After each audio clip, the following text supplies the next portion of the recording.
tunaenda kuadhimisha siku ya afya. Manake ni siku hii ni afya duniani, si ndio?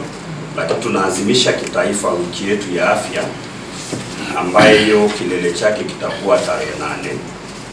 Wakati rais wetu Dr. Samia Suluhu Hassan anaipokea nchi, ni hospitali 2 tu za mikoa zilikuwa na teknolojia ya CT scan, ambayo sababu hiyo tu inafanya watu wa kanda, ilikuwa inafanya watu wa kanda yote ya kusini, juu kule kusini, ilikuwa inafanya watu wote waende Mbeya. Nyanda za juu kusini walikuwa wote wanakwenda Mbeya. Unajiuliza, mtu anatoka Kigoma mpaka anafika Mbeya kufuata huduma ya CT scan. Unajiuliza, watu wanatoka mikoa mingine wanakuja Dar es Salaam. Leo huduma imefika kila mkoa na watu wote wanapata huduma hiyo kwenye mikoa yao. Kwa kipindi kifupi cha urais wa Dr. Samia Suluhu Hassan cha miaka 4, maana yake ameweza kuokoa 78% ya watu waliokuwa wafe kwa kensa.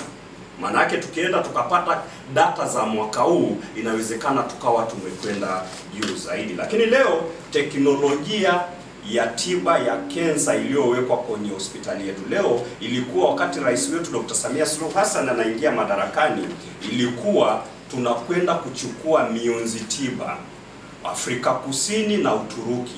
Leo tayari Dr. Samia Suluhu Hassan amesimika ndani ya Tanzania kiwanda cha kuzalisha mionzi tiba. Lakini sio hivyo tu, pamoja na hicho kiwanda imewekwa mashine yenye uwezo wa kugundua kensa inayoweza kutokea miaka 2 ijayo, miaka 3 ijayo, miaka 10 ijayo. Kwa hiyo leo unaweza ukaenda kwenye taasisi yetu ya Ocean Road, kensa yako ikagundulika ambayo itatokea baadaye, na ukaanza kushughulikiwa mapema kabla hata hiyo kensa haijawa kensa kamili.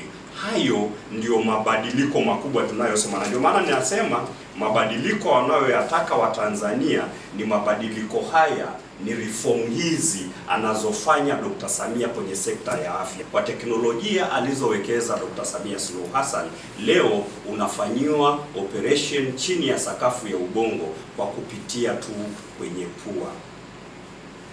Leo unaweza ukapata shida nyingine kwenye ubongo, ilihitaji ufungulio. Mfano, kwenye ubongo huku juu pakatokea shida kwenye mishipa ya damu, ilikuwa lazima ufunguliwe kichwa.